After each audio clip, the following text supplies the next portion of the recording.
You are listening to the Dark Fantastic Podcast. 10 great horror novels you, probably, don't know about. Horror fans are always looking for something new to watch, read, or listen to. There are best of lists aplenty, with each list focusing on a certain subgenre or category.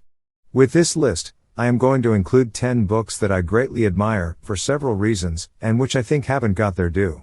I think even ardent fans of the genre will find a number of surprises included here. 1. Cutthroat, by Michael Slade. Cutthroat, by Michael Slade, is a superbly entertaining thriller. Violent, atmospheric, bizarre, and highly original, this novel about a special team of Canadian investigators hunting a seemingly invincible assassin, crosses genres with surprising ease, and ends with one of the strangest climaxes I've ever come across. 2. Stoker's Wild, by Stephen Hopstacken and Melissa Prusy.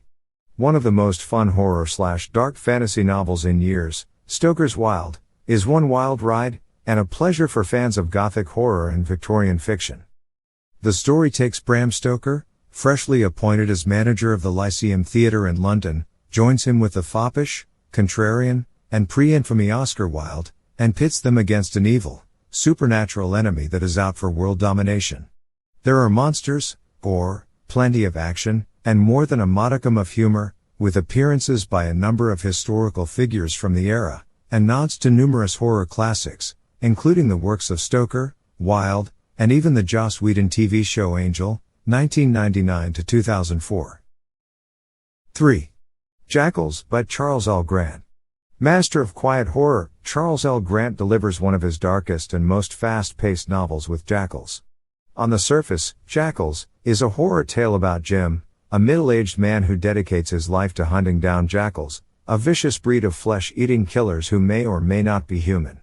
But Grant has more on his mind than simply telling a story about monsters. There's more going on here, as this is, hands down, one of Grant's darkest and most downbeat books. 4. Return of the Living Dead, by John A. Russo.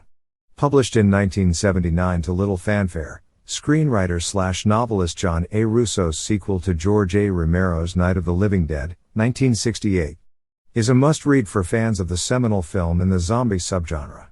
Russo, the screenwriter of the original Romero classic, opens the book, which is set years after the event of the original film, with a shocking scene of mass brutality, as a preacher and his flock systematically mutilate the victims of a bus crash so that they won't turn into zombies.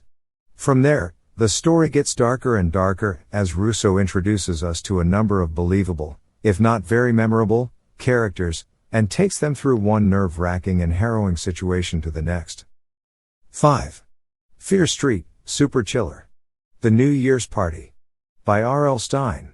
Fans of Fear Street, young adult fiction, or just plain fun horror books, shouldn't miss this entry in the Fear Street, Super Chiller series. Part supernatural thriller, part murder mystery, this tale about a group of teens thwarted by a mysterious killer after a supposedly harmless prank goes horribly wrong, is, hands down, one of the best Fear Street books R.L. Stein has ever written, with twists and turns aplenty, and a thrilling double twist. 6.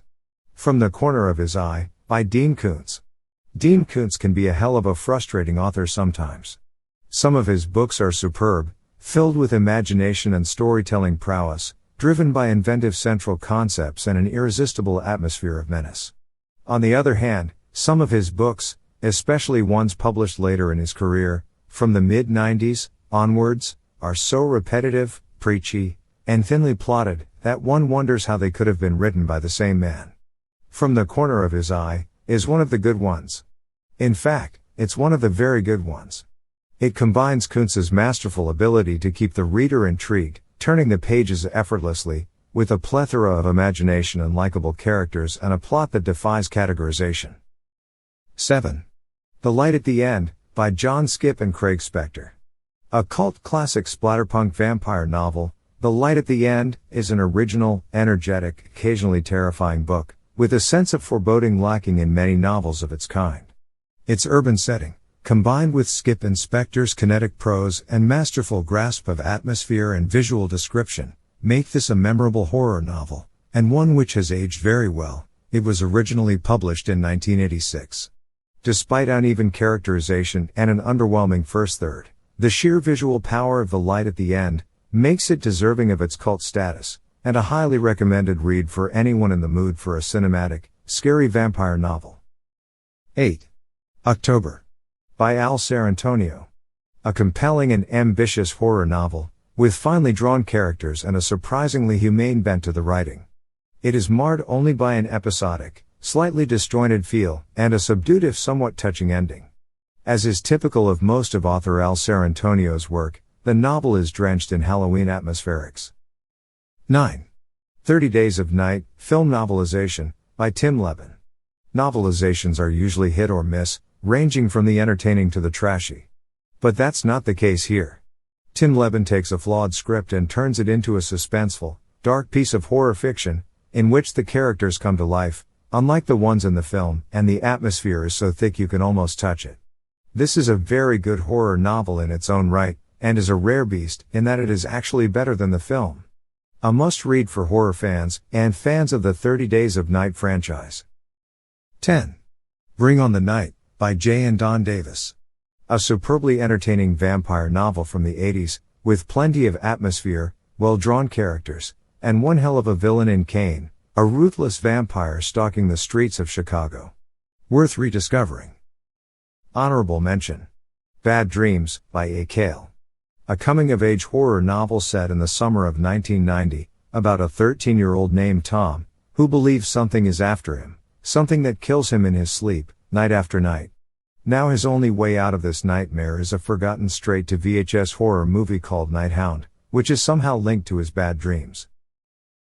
Text copyright, Ahmed Khalifa, 2021.